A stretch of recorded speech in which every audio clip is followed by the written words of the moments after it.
I lost 87 pounds, and I guess just want to talk about it while I get ready today. I've never done one of these videos before.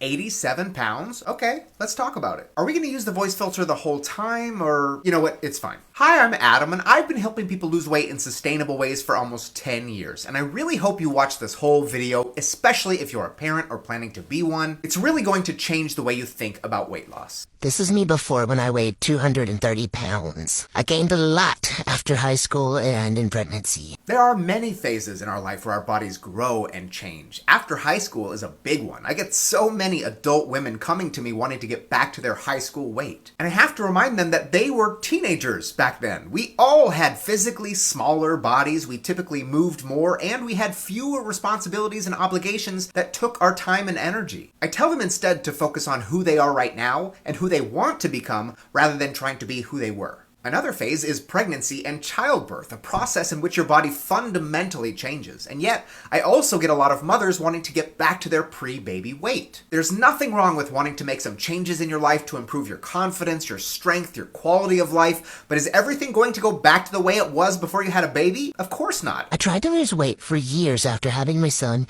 but I would go for a week and then just throw in the towel. I actually paid for a Planet Fitness membership for 2 years and maybe used it 5 times. I guess more than half of my clients are moms, and so are 2 of my trainers. I've got some dads too, and we've talked about the added difficulty of getting fit and being a parent. Raising kids takes a lot of your time, it zaps your energy, and guess what else takes your time and zaps your energy? Exercise! The result? No time and no energy. I know the struggle of wanting something really bad and crying about it all the time, yet never doing anything about it. So that's why when people are like, I just can't get myself to start, I'm like, girl, I've been there, I know how it goes. You know, it's hard to make exercise a routine without any children. It's got to be at least twice as challenging when you have a little one that constantly depends on you. So if you find it hard to stick with your fitness journey, hopefully you feel a little bit better knowing that you're not alone. So then what do you do?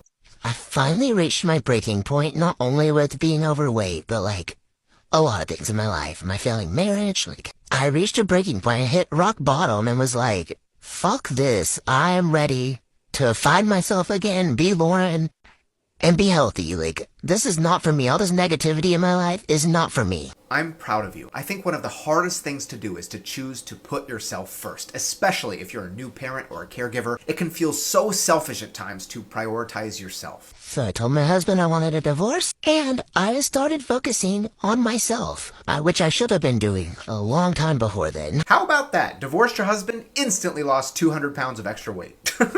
But to your point, yes, if you don't take care of you, who will? But my son has a rare disease, and my husband was kind of needy, so I put all of their needs before my own. I never took care of myself. Here's an analogy I use with my clients all the time. If you've ever been on an airplane, during the safety briefing, they tell you that if the oxygen masks drop, you need to do what? You need to put yours on first before you put anyone else's on. And that's because if you're not taken care of, you're not going to be able to take care of the people around you the way you want to. Think of parenthood the same way. My mom had this arsenal of workout DVDs. So I was like, I'm gonna go find you one of these DVDs. And I tried so many of them, and they were all super skinny fitness people that I couldn't keep up with. So I was like, yeah, no shit, you can do it, Miss Thing. I'm over here dying.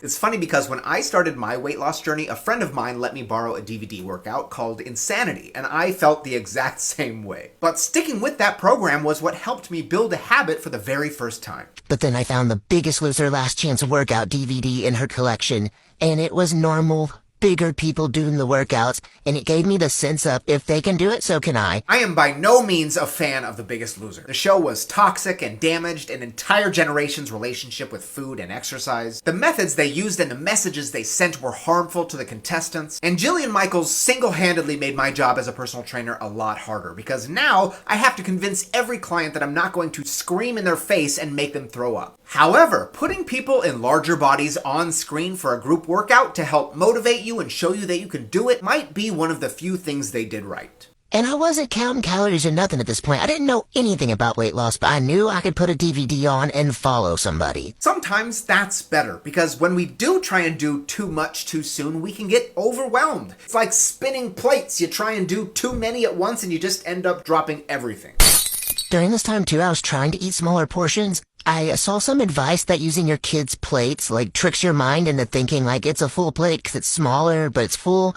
So I was using my son's plates, still eating garbage like Hamburger Helper and stuff like that. Couple things. First, Hamburger Helper isn't garbage. It's just food. Describing foods as bad, unhealthy, junk, garbage, etc. makes us feel unnecessarily guilty and ashamed for eating those foods. And for a lot of families, especially single parents like yourself, Hamburger Helper is an affordable, convenient food option that goes a long way. So you shouldn't feel bad about eating something like Hamburger Helper if that's what works best for you. And please remember that kids pick up on those words, and using them is an excellent way to damage their relationship with food at a young age. Now, what we do want to think about during weight loss is portion sizes, which you did by using smaller plates. The whole trick your brain thing is probably false according to research, but I'm sure that just being more mindful of how much you put on your plate really did make a difference. I like to say I started slow because I only started with that DVD and wasn't counting calories or nothing.